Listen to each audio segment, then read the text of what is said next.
अस्सलाम वालेकुम क्लास। आज हम मिड टर्म के बाद का सिलेबस स्टार्ट करेंगे फाइनल एग्जाम्स का। उसमें आपके 4 चैप्टर्स जो हैं वो शामिल हैं। चैप्टर नंबर 4 है, 5 है, 6 है और चैप्टर नंबर 12 है। ठीक है, तो सबसे पहले हम चैप्टर नंबर 12 से स्टार्ट करते हैं। इसका जो नेम है चैप्टर का वो है काइनेमैटिक्स ऑफ अ पार्टिकल। तो इसमें आप देखें, सबसे पहले आपके पास ये इंट्रोडक्शन है। तो इंट्रोडक्शन में क्या है कि mechanics is a branch of the physical sciences that is concern with the state of rest और motion of bodies subjected to the action of forces. ये पहले भी हम पढ़ चुके हैं मिड टर्म से पहले भी कि मैकेनिक्स बेसिकली क्या है। मैकेनिक्स डील करता है किसी भी बॉडी के मोशन से या वो रेस्ट में हो, लेकिन हमने एक्चुअली क्या देखना है कि उस पर कौन कौन सी सारी फोर्सेस जो है वो एक्ट कर रही हैं। वो स्टेट ऑफ रेस्ट में भी हो सकता है, स्टेट ऑफ मोशन में भी हो सकता है, और उस पर बहुत सी फोर्सेस जो एक्ट कर रही हैं। जब हम उन सारी चीज़ों को स्टडी करते हैं तो इसको हम क्या कहते हैं, मैकेनिक्स। अब मैकेनिक्स जो है वो डिवाइड हुआ है 2 एरियाज में। देखिए, the mechanics of rigid bodies is divide into 2 areas. पहला आपके पास है स्टैटिक्स और दूसरा है डायनामिक्स। स्टैटिक्स क्या है, नेम से भी शो हो रहा है। Statics is concerned with the equilibrium of a body. यानी हम स्टैटिक्स में क्या देखते हैं कि इक्विलिब्रियम बॉडी का देखते हैं कि बॉडी जो है वो इक्विलिब्रियम में है। अब बॉडी इक्विलिब्रियम में इसका मतलब ये नहीं है कि बॉडी रेस्ट में होगी। इज ईदर एट रेस्ट और moves with a constant velocity. वो रेस्ट में भी हो सकती है और ऐसा भी हो सकता है कि वो मूव कर रही हो, लेकिन किस वेलोसिटी के साथ, कांस्टेंट वेलोसिटी के साथ। तो कोई भी बॉडी जो स्टेट ऑफ रेस्ट में हो या मूव कर रही हो कांस्टेंट वेलोसिटी के साथ, यानी उसकी डायरेक्शन और उसकी स्पीड चेंज नहीं हो रही, तो वो इक्विलिब्रियम में है। तो उनको जब हम स्टडी करते हैं तो वो स्टैटिक्स में डिस्कस करते हैं। और दूसरी जो इसकी ब्रांच है डायनामिक्स, वो क्या है, डायनामिक्स डील करता है accelerated motion of a body, यानी ऐसी बॉडीज कि जिनकी वेलोसिटी जो है वो क्या हो रही होती है, चेंज हो रही होती है, यानी वो किसी ना किसी एक्सेलरेशन के साथ मूव कर रही होती है। The subject of dynamics will be presented into 2 parts. अब dynamics यानी जिसमें हम ये देखते हैं कि बॉडी जो है वो एक्सेलरेटेड मोशन के साथ मूव कर रही है, उसमें हम 2 तरह की चीजें पढ़ते हैं। एक होता है काइनेमेटिक्स, ठीक है, जैसे ये लिखा हुआ है आपके पास काइनेमेटिक्स, और एक है आपके पास काइनेटिक्स। अब काइनेमेटिक्स क्या है, which treats only the geometric aspects of the motion. Kinematics में आप सिर्फ ज्योमेट्रिक एस्पेक्ट्स देखते हैं मोशन के, जबकि काइनेटिक्स में आप देखते हैं कि मोशन को कॉज करने वाली फोर्सेस कौन सी थी, उन फोर्सेस का एनालिसिस करते हैं। तो काइनेटिक्स में क्या करेंगे, एनालिसिस ऑफ फोर्सेस करेंगे जिन्होंने मोशन कॉज किया, और काइनेमेटिक्स में आप क्या करेंगे, ये देखेंगे कि उस मोशन के ज्योमेट्रिक एस्पेक्ट्स क्या हैं। ज्योमेट्रिक एस्पेक्ट्स का मतलब है कि अगर कोई बॉडी मूव की है तो उसकी पोजीशन क्या है, उसकी डिस्प्लेसमेंट क्या है, उसकी वेलोसिटी क्या है, उसका एक्सेलरेशन क्या है। यहाँ पे फोर्सेस की बात नहीं होगी, यहाँ पे सिर्फ बात होगी ज्योमेट्रिक एस्पेक्ट से, यानी कि वो डील कर रहे होंगे उसकी डिस्टेंस वगैरह के साथ। देखिए, वेलोसिटी में भी डिस्टेंस आपके पास आ जाता है, एक्सेलरेशन में भी डिस्टेंस आ जाता है। तो वो सारी चीज़ें जिसमें आपके पास ज्योमेट्रिक एस्पेक्ट्स आएंगे वो आप पढ़ोगे काइनेमेटिक्स में, और जिसमें आप देखेंगे एनालिसिस ऑफ फोर्सेस जो कॉज करती हैं मोशन को, उसे हम कहेंगे काइनेटिक्स। तो ये चैप्टर बेसिकली क्या है आपके पास, काइनेमेटिक्स ऑफ अ पार्टिकल, यानी आप किसी भी पार्टिकल के ज्योमेट्रिक एस्पेक्ट्स को देखेंगे। अच्छा जी, इसमें आपके पास जो ज्योमेट्रिक एस्पेक्ट है उसमें सबसे पहले जो चीज़ आती है दैट इज रेक्टिलिनियर काइनेमेटिक्स। यानी आप जो है वो देखते हैं कि एक स्ट्रेट लाइन में अगर कोई पार्टिकल जो है वो मूव कर रहा है तो उस टाइम उसकी जो ज्योमेट्रिक एस्पेक्ट्स हैं वो क्या हैं। ठीक है, so we will begin our study of dynamics by discussing the kinematics of a particle that moves along a rectilinear or straight line path. तो हम देखेंगे rectilinear motion को सबसे पहले। Recall that a particle has a mass but negligible size and shape. अब particle की जो start में हमने definition देखी थी वो क्या थी कि particle का mass तो होगा लेकिन उसका size और उसकी shape जो है वो क्या होगी, negligible होगी। Therefore, we must limit application to those objects that have dimensions that are of no consequence in the analysis of the motion. इसीलिए हम सिर्फ उन डायमेंशंस तक रहेंगे जो इम्पोर्टेंट है। हम पार्टिकल के साइज पर नहीं जाएंगे, हम पार्टिकल की शेप पे नहीं जाएंगे, हम सिर्फ जाएंगे पार्टिकल के ऊपर, और अगर वो कोई डिस्टेंस ट्रेवल कर रहा है तो उन चीज़ों को हम देखेंगे। ठीक है, तो अब यहाँ से देखते हैं रेक्टिलिनियर काइनेमेटिक्स से। यहाँ से ही हमारा मेन जो है टॉपिक स्टार्ट होता है, rectilinear kinematics. The kinematics of a particle is characterized by specifying at any given instant the particle's position, velocity and acceleration. जब भी आपसे कहा जाए कि जी किसी पार्टिकल के काइनेमेटिक्स के बारे में बताएं, तो आप उसके बारे में क्या क्या बताएंगे? उसकी पोजीशन बताएंगे, उसकी वेलोसिटी बताएंगे और उसका एक्सेलरेशन बताएंगे।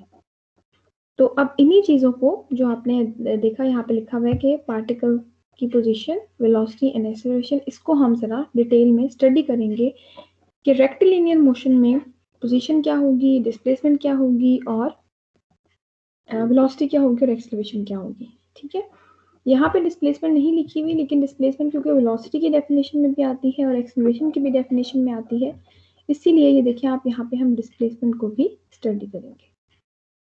तो सबसे पहले हम आते हैं पोजीशन के ऊपर।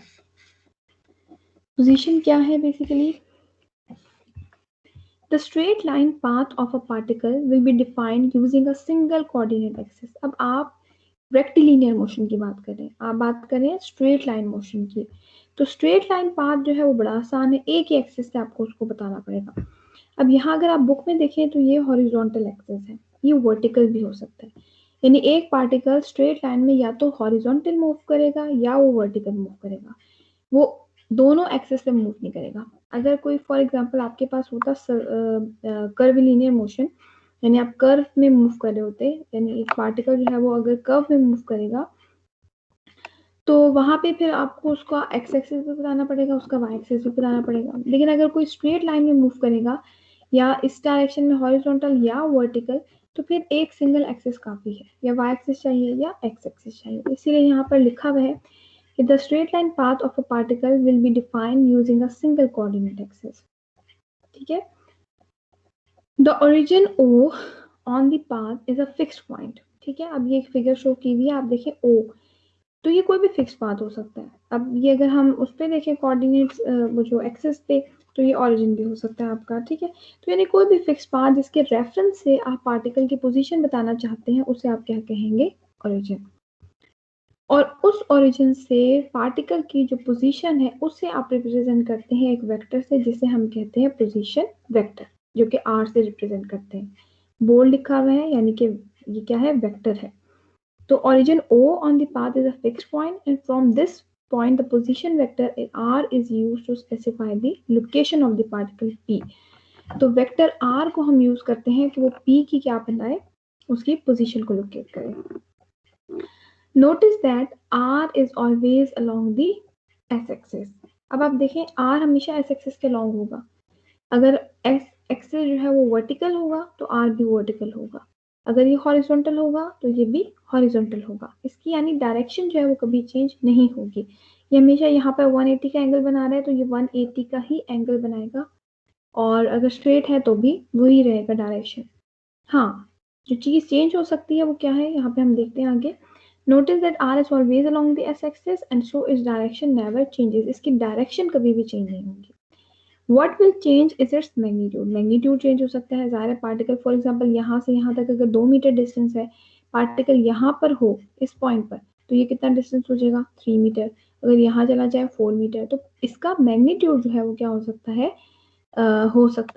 चेंज हो सकता है, और इसकी सेंस भी चेंज हो सकती है। अभी देखें ये राइट साइड पे है, हो सकता है कि पार्टिकल जो है वो ओरिजिन के दूसरी साइड पे हो, तो फिर इसकी डायरेक्शन की वो इसका जो सेंस है, एरो हेड है, वो क्या हो जाएगा? लेफ्ट साइड पे हो जाएगा। तो इसकी, लेकिन देखें ये रहेगा क्या? स्ट्रेट ही रहेगा और हॉरिजॉन्टल ही रहेगा। डायरेक्शन जो है वो हमेशा सेम रहेगी, लेकिन इसका मैग्नीट्यूड भी चेंज हो सकता है और इसकी सेंस भी चेंज हो सकती है। For analytical work, it is therefore convenient to represent R by an algebraic scalar S. तो हम एनालिटिकल वर्क के लिए क्या करते हैं? R को जो है वो स्केलर क्वांटिटी S से शो कर देते हैं। देखिए ना, R है और इसकी स्केलर क्वांटिटी को आपने बस क्या करना है? S से शो करना है। Representing the position coordinate of the particle. अच्छा, magnitude of S is the distance from O to P। ठीक है, जो भी मैग्नीट्यूड होगा इसका वो क्या होगा, डिस्टेंस जो भी एस से ओ से पी की तरफ होगा, और वो मीटर्स में होगा या जो भी आपके जिस सिस्टम में आप यूज कर रहे हैं, किलोमीटर्स में, मीटर्स में, फिट में, कुछ भी सेंटीमीटर्स में, कोई भी यूनिट्स हो सकते हैं। और जो इसकी डायरेक्शन है या डायरेक्शन तो सेम रहेगी, जो सेंस है ना, the sense is defined by the algebraic sign on the S. अगर ये पॉजिटिव होगी तो इट मीन्स के ये पॉजिटिव एस एक्सिस की तरफ है, और अगर इसके साथ नेगेटिव साइन लगा होगा तो इट मीन्स के ये नेगेटिव एस एक्सिस की तरफ है, यानी कि टुवर्ड्स द लेफ्ट है। Although the choice is arbitrary, in this case s is positive since the coordinate axis is positive to the right of the origin. Likewise, it is negative if the particle is located to the left of it. तो left पे होगा तो negative होगी, और जैसे हम positive x और negative x axis लेते हैं, जब भी पॉजिटिव एक्स की तरफ किसी चीज की, किसी वेक्टर की डायरेक्शन होती है तो हम उसे कहते हैं ये पॉजिटिव एक्स है, और जब ऑपोजिट होगी तो वो नेगेटिव। तो ये है पोजीशन। तो पोजीशन बेसिकली क्या है कि किसी भी पार्टिकल को जब हम एक फिक्स पॉइंट से लोकेट करेंगे तो उसे हम कहेंगे पोजीशन, और उसे आर वेक्टर से शो करेंगे, और उसका मैग्नीट्यूड जो है वो हम शो करेंगे एस से। नेक्स्ट आपके पास आता है डिस्प्लेसमेंट।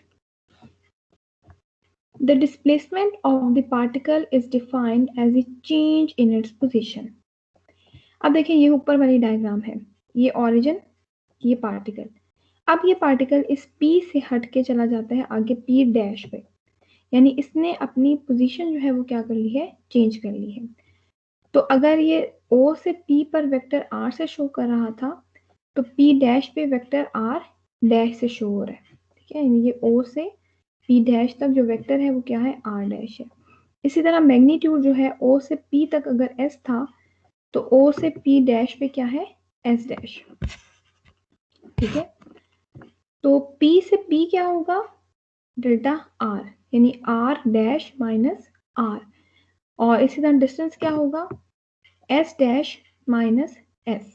तो चेंज, ये जो चेंज है this is called as displacement. ये डेल्टा R है, ये डेल्टा S है, ये क्या है आपके पास, चेंज इन पोजीशन है। The displacement of a particle as a change in its position. For example, if the particle moves from P to P dash, the displacement is delta R is equals to R dash minus R. और scalar में क्या होगा, delta S is equals to S dash minus S. तो यानी कि अब जो position है उसमें से हम जो उसकी पहले पोजीशन थी उसको माइनस कर देंगे। Here delta S is positive. अब आप देखें यहाँ पे डेल्टा S क्या है, पॉजिटिव है। क्यों पॉजिटिव है, क्योंकि S डैश जो है वो ग्रेटर है एज कम्पेयर टू S, क्योंकि पार्टिकल जो है वो राइट की तरफ गया है, यानी आगे गया है। अब उसकी फाइनल जो वो है पोजीशन है वो बढ़ गई है, फाइनल जो उसने डिस्टेंस कैरी किया वो बढ़ गया। फॉर एग्जांपल ओरिजिन से P डैश अगर 4 मीटर पे है और ओरिजिन से P जो है वो 2 मीटर पे है तो 4 माइनस 2, तो ये पॉजिटिव आएगा। Likewise in the final position, लेकिन अगर ये उस तरफ मूव करता है, यानी ये जो पार्टिकल P है ये इधर से P डैश पे जाने के बजाय ये इधर से पीछे की तरफ आ जाता तो अब इसका जो डिस्टेंस है वो क्या हो गया, कम हो गया। तो जब आप S डैश देखते तो वो S डैश कहाँ होता, O से दरमियान में कहीं पे, तो S डैश जो है वो लेस हो जाता है एज कम्पेयर टू S, तो डेल्टा S क्या हो जाता, नेगेटिव हो जाता, ठीक है। तो likewise if the final position were to the left of its initial position, यानी अगर वो पीछे की तरफ आएगा, अपनी लेफ्ट आएगा, तो फिर डेल्टा एस जो है वो नेगेटिव होगा, और अगर वो आगे जाएगा तो फिर वो पॉजिटिव होगा। क्यों, क्योंकि आगे जाने पर S dash is greater than S, और जब पीछे आएगा तो डिस्टेंस क्या बनेगा, S dash is less than S, S ज्यादा होगा और एस डैश कम होगा। तो एस डैश माइनस, अब फॉर एग्जाम्पल 1 मीटर पे आ गया, वो पहले 2 मीटर पे था, 1 पे आ गया, तो 1 minus 2 is equal to minus 1, तो नेगेटिव में आ जाएगा आपके पास। Since the displacement of a particle is a vector quantity, it should be distinguished from the distance the particle travels. अच्छा, अब देखिए डिस्टेंस और डिस्प्लेसमेंट की बात कर दी उसने कि डिस्टेंस और डिस्प्लेसमेंट दो अलग अलग चीजें हैं। डिस्प्लेसमेंट वेक्टर क्वांटिटी है, ठीक है, उसमें आप उसकी डायरेक्शन भी देखते हैं, जबकि डिस्टेंस जो है वो क्या होता है कि उसमें आप डायरेक्शन को नहीं देखते, ओनली मैग्नीट्यूड देखते हैं। Specifically, the distance traveled is a positive scalar which represents the total length of the path over which the particle travels. Distance और डिस्प्लेसमेंट में फर्क ये है कि डिस्प्लेसमेंट जो है वो शॉर्टेस्ट डिस्टेंस होता है दो पॉइंट्स के दरमियान। हो सकता है ये स्ट्रेट लाइन जो है पाथ इसने किसी और तरह से तय किया हो, आगे नेक्स्ट में आपको मैं दिखाऊंगी। ये खास तौर पे कर्विलिनियर मोशन में होता है, यानी जहाँ पे कर्व बने होते हैं वहां पे आप जब शॉर्टेस्ट डिस्टेंस यानी जस्ट स्टार्ट से एंड तक एक वेक्टर ड्रॉ करेंगे स्ट्रेट लाइन में, तो वो डिस्प्लेसमेंट होगी, और जो पूरा पाथ का डिस्टेंस है वो क्या होगा, डिस्टेंस होगा। तो डिस्प्लेसमेंट और डिस्टेंस का यही फर्क है कि डिस्प्लेसमेंट जो है वो वेक्टर क्वांटिटी है, डिस्टेंस जो है वो स्केलर क्वांटिटी है। डिस्प्लेसमेंट जो है वो शॉर्टेस्ट डिस्टेंस है बिटवीन 2 पॉइंट्स, जबकि डिस्टेंस जो है वो टोटल लेंथ है, जो टोटल पाथ है जो उसने किसी भी पार्टिकल ने कवर किया। अच्छा, ज्योमेट्रिक एस्पेक्ट में नेक्स्ट एस्पेक्ट आता है वो है आपके पास वेलोसिटी। अब वेलोसिटी क्या है? वेलोसिटी क्या है कि इफ द पार्टिकल, एक मिनट पीछे, ओके, वेलोसिटी क्या है? If the particle moves through a displacement delta R from P to P dash during the time interval delta T, the average velocity of the particle during this time interval is v average is equals to del r over delta t। यानी अब हम क्या कह रहे हैं कि particle था और उसने मूव किया है डिस्टेंस, ठीक है ना, कितना, डेल्टा आर डिस्प्लेसमेंट जो है उसने मूव की है, और जो टाइम इंटरवल यानी जिसमें p टू p डैश हो गया, फॉर एग्जांपल p यानी कि वो 2 मीटर पे खड़ा था और अब वो p डैश यानी कि 4 मीटर पर चला गया है, तो डेल्टा आर कितना हो जाएगा, 4 माइनस 2 मीटर। और ये जो 2 मीटर का डिस्टेंस था ये उसने कवर किया डेल्टा टी टाइम में। फॉर एग्जांपल पार्टिकल पी पे अगर वो था 0 टाइम इंटरवल पे और वो पार्टिकल पी डैश पे चला गया 1 मिनट में, तो इसका मतलब हुआ कि डेल्टा टी कितना होगा, 1 मिनट। तो 2 मीटर उसने डिस्टेंस कवर किया 1 मिनट में, पर मिनट। तो ये आपके पास क्या होगी, वेलोसिटी। मीटर पर सेकेंड या आप कह लें किलोमीटर पर आवर, इन यूनिट्स में हम वेलोसिटी को लिखते हैं कि डिस्टेंस जो टोटल डिस्प्लेसमेंट उसने कवर की डिवाइडेड बाय कितने टाइम में वो डिस्प्लेसमेंट कवर हुई है, उससे हम क्या कहते हैं, वेलोसिटी। तो ये इसका एवरेज का फॉर्मूला है, v average is equal to delta R over delta T. If we take smaller and smaller values of delta T, यानी अगर हम टाइम को बहुत कम करते रहे, हम कहते हैं बहुत छोटे से टाइम में कितना डिस्प्लेसमेंट कवर हुआ है, तो फिर हम क्या करेंगे, लिमिट लगाएंगे यहाँ पे। देखिए v is equal to limit delta T approaches to 0। जब लिमिट लगाएंगे तो आपको पता है लिमिट के बाद ये डेल्टा किस में चेंज हो जाएगा, डेरिवेटिव में, डिफरेंशियल में आ जाएगा ये कि बहुत ही स्मॉल टाइम में कितना डिस्टेंस उसने कवर किया है, तो वो होगा v is equal to D R over D T. तो जब एवरेज वेलोसिटी हो तो ये फॉर्मूला यूज करते हैं, और जब इंस्टेंटेनियस वेलोसिटी हो तो फिर आप कहेंगे कि हम ये फॉर्मूला यूज करेंगे v, यानी इसका मतलब ये है कि बहुत ही शॉर्ट इंटरवल के लिए कितना है, ठीक है। उसके बाद आपके पास क्या है कि ये तो है वेक्टर फॉर्म में। अगर आप इसको स्केलर फॉर्म में तो v बोल्ड से सिंपल v हो जाएगा, और r की जगह आपके पास क्या आ जाएगा, मैग्नीट्यूड। जैसे हमने पोजीशन में देखा था कि r जो है वेक्टर का वेक्टर फॉर्म में लिखते हैं और उसी का मैग्नीट्यूड जो है वो हम s की फॉर्म में लिखते हैं, तो ds ओवर dt आपके पास वेलोसिटी आ जाएगी।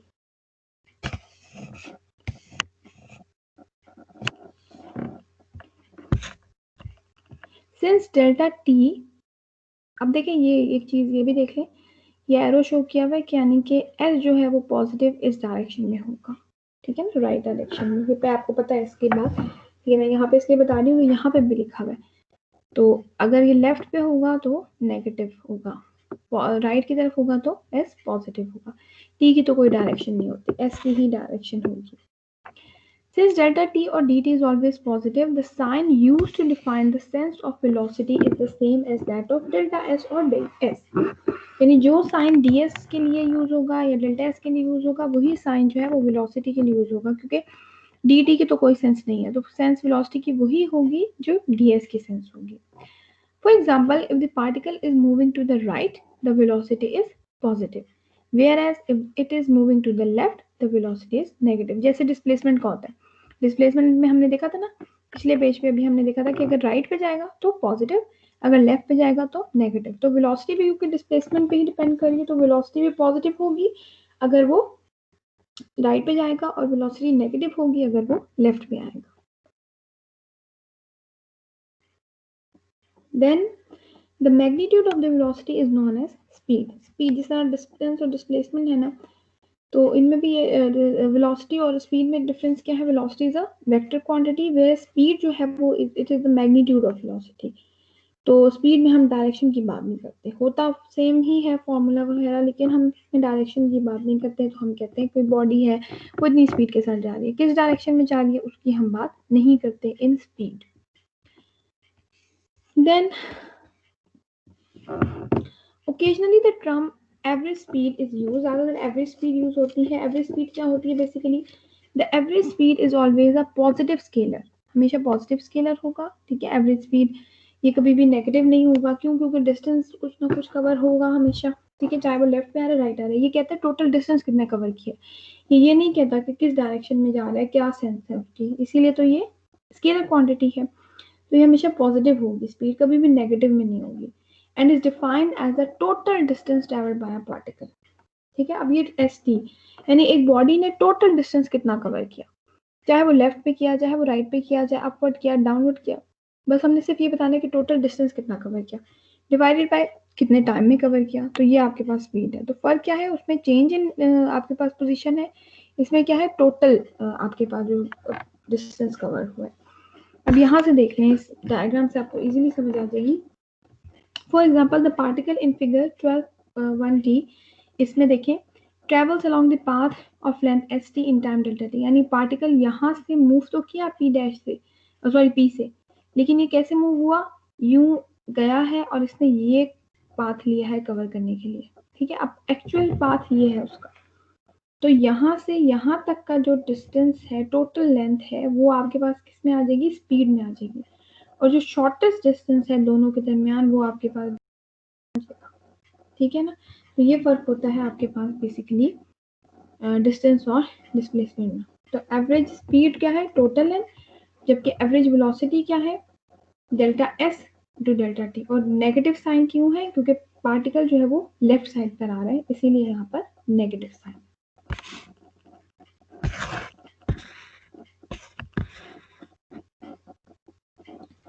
देन आपके पास है एक्सेलरेशन। एक्सेलरेशन क्या है, चेंज इन वेलोसिटी। अब इसको पढ़ते हैं यहाँ से। Provided the velocity of the particle is known at the 2 points P and P dash, यानी जो पॉइंट P है इस पे वेलोसिटी हो V और P डैश पे जो है वो वेलोसिटी हो गई है V डैश। तो एक्सेलरेशन कैसे देंगे, change in velocity over change in time, यानी ये वेलोसिटी कितनी चेंज हुई है टोटल डिवाइडेड बाय कि कितने टाइम में जो है वो किस इंटरवल में हुई है, क्या इंटरवल था ड्यूरिंग द टाइम इंटरवल, ठीक है। अगर यहाँ पे वो फॉर एग्जाम्पल 0 सेकेंड्स पे था और यहाँ पे 4 सेकेंड में गया, तो 0 to 4 में जो उसकी चेंज इन वेलोसिटी है उसको हम जब डिफाइन करेंगे तो इससे हम क्या कहेंगे, एक्सेलरेशन। तो डेल्टा वी क्या होगा, वी डैश माइनस वी, यानी जो फाइनल वेलोसिटी है माइनस इनिशियल वेलोसिटी। और एक्सेलरेशन की डायरेक्शन कैसी होगी, जैसे वेलोसिटी। अब किस इसकी डायरेक्शन के बारे में हम थोड़ा सा पढ़ लेते हैं। डी एक्सेलरेशन भी हो सकता है और जो है एक्सेलरेशन भी हो सकता है, पॉजिटिव भी और इंक्रीजिंग भी।